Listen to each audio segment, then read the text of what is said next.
had a bit of a hiccup with the old camera here this last week. I'd been doing some filming and stuff, and then lo and behold, there was no sound.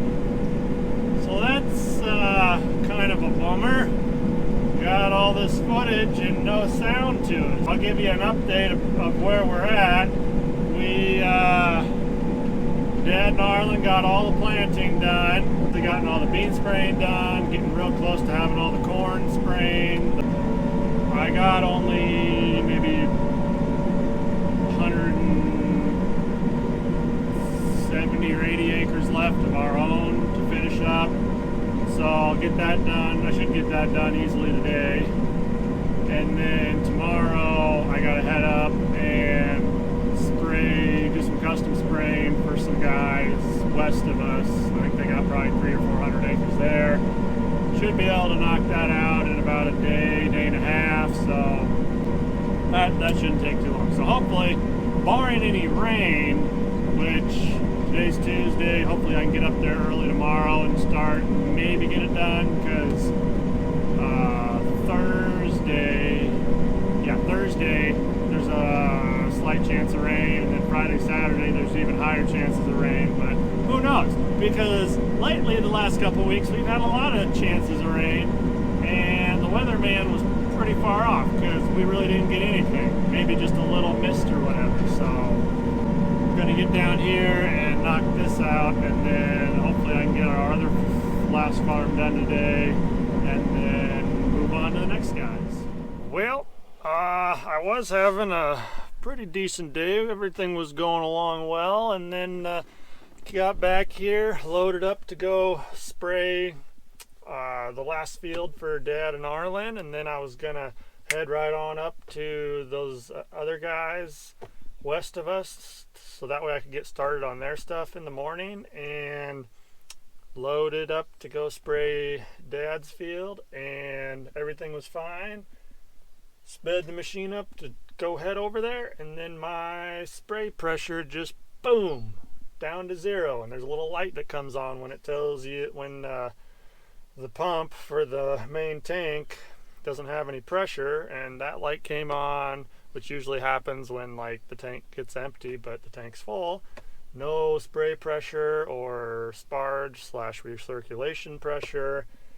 And I was like, what the heck is going on? And I dinked around, checked fuses, all kinds of stuff, and the only thing I think can think of is I think the pump is bad, because it's making funny noises. And after I dinked around with it for a while, went home first to grab something, came back, tried it again, and the pump underneath here started making all kinds of racket and stuff. So I think that guy right there is I think he might be toasted. So that means I get a drive tomorrow morning bright and early, hour and a half to the nearest dealership for these guys and get a new pump.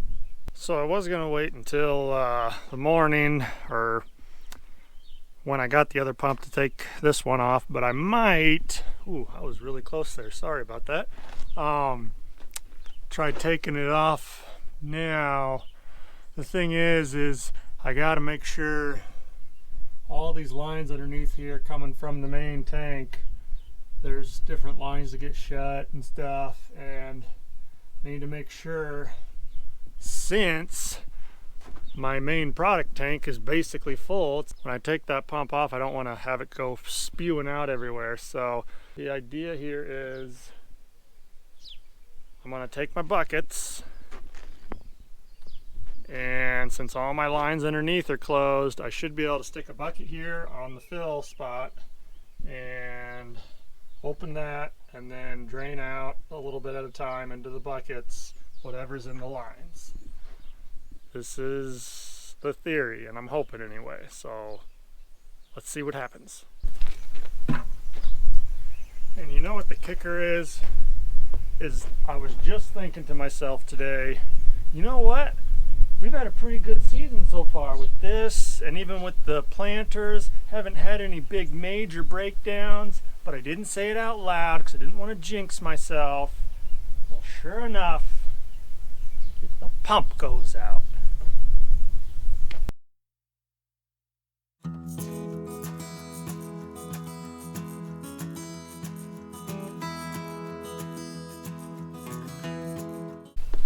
Well, so far so good. I think I got the lines underneath the tank on this side of the pump drained out. Poured them back up inside. Now there's a little drain plug on the pump. I'm going to try taking that out and see. I'll show you. So I think I got everything over here.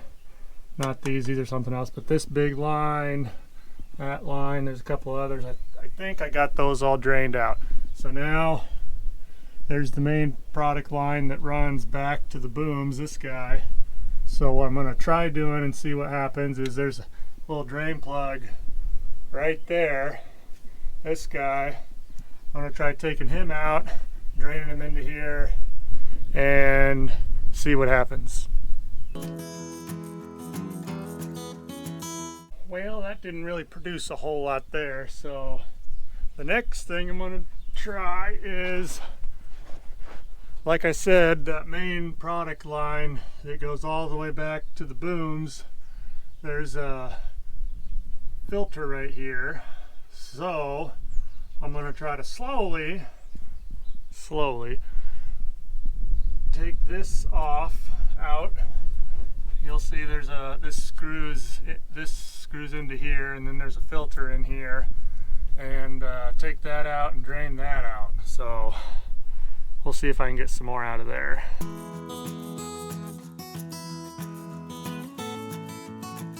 Okie doke. So the way our pump works here is you got these hydraulic lines coming from a block back there, but hydraulic lines come up, and if you can see that, kind of dark under here.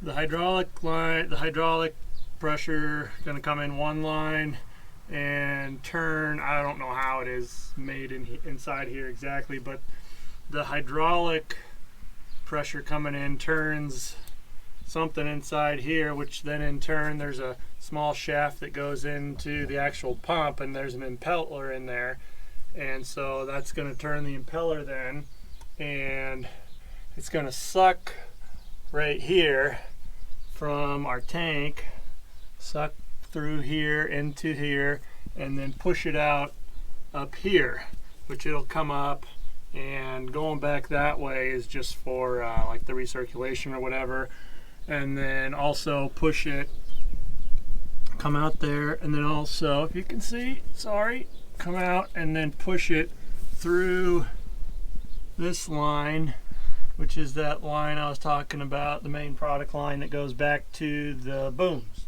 So I need to take this off here and that off up there, unplug this guy, and then at some point I'll have to take the hydraulic lines off, but I might wait on those because I'm afraid if I take these off, hydraulic fluid is just going to come seeping out of there, running out of there.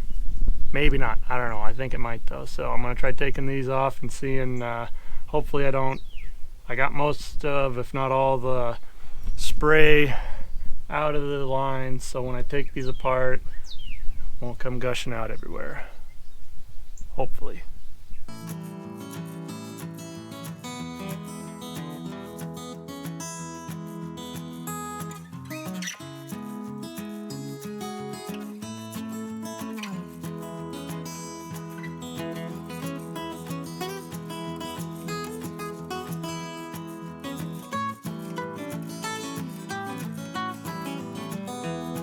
Well, I got the pump off and got the hydraulic lines that run it, got them plugged. Hopefully those plastic plugs I shoved in there don't pop out and lose all the hydraulic fluid out of the tank. That would not be good. But anyway, I got the pump off, and this obviously was on here. And this is the impeller on the inside. So this sits here, the liquid comes in here, and then out the top there on this guy comes out there, and that impeller is sitting on the inside in there. It's supposed to be spinning, I don't know, whatever way, but it was just sitting on there, and there's supposed to be a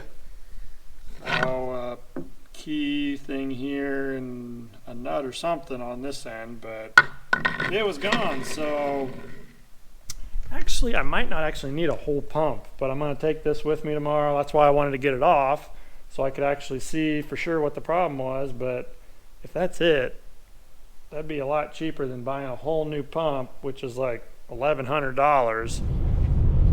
So we're headed off to Grand Island this morning. About an hour and, well, Google says hour 15, but we might be able to shave a little off that. So I actually stole Dad's new truck here. Pretty nice, pretty fancy. So didn't feel like driving my old half-ton up there, obviously.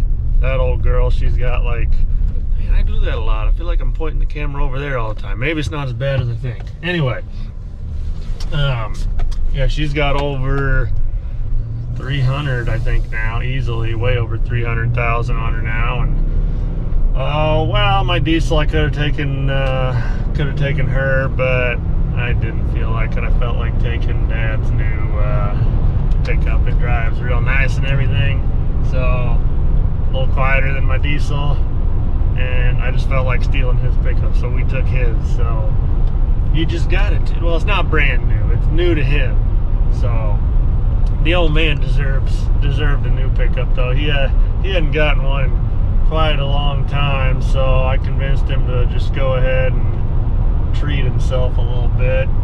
And then everything went in the crapper with coronavirus and grain prices and all that jazz. So, oh well, hell, oh whoops. Safety first, seatbelt. New cars always beep at you. Anyway, so I'm headed up there. Last night, like I think I showed you, it was just that impeller, I think, that came loose in the pump. So I'll probably show that to them, see what they say. As long as that little shaft with the threads on there didn't get too damaged, I might just be able to repair this one. Got the pump put back together. Now I gotta slap it back on the machine and hopefully nothing leaks.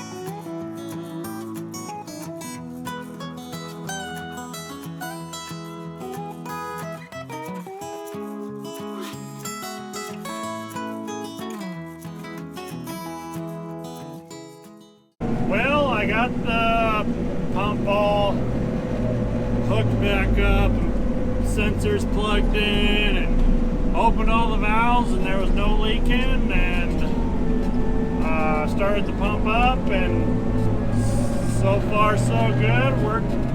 We're all right. So I actually had a full load. Well, I think I sent that in there. So that was sitting in there for about a half a day. But so I didn't have to load up, so now I'm headed up to the last field for us. So hopefully I can get that done here today. It's almost 6:30, and then I don't know, rain tomorrow, so after I get our Dad and Arlen's done here, I just have about 350 acres, I think, that I got to go, custom work I got to go do for a couple guys, which I was going to do today, but the pump shucked on me, so there's a chance of rain tomorrow, so I don't know. We'll have to see. There was a chance of rain every day the rest of this week, and now it's changed. Tomorrow's only 40, I think the day after that. Well, Friday 70, Saturday sunny.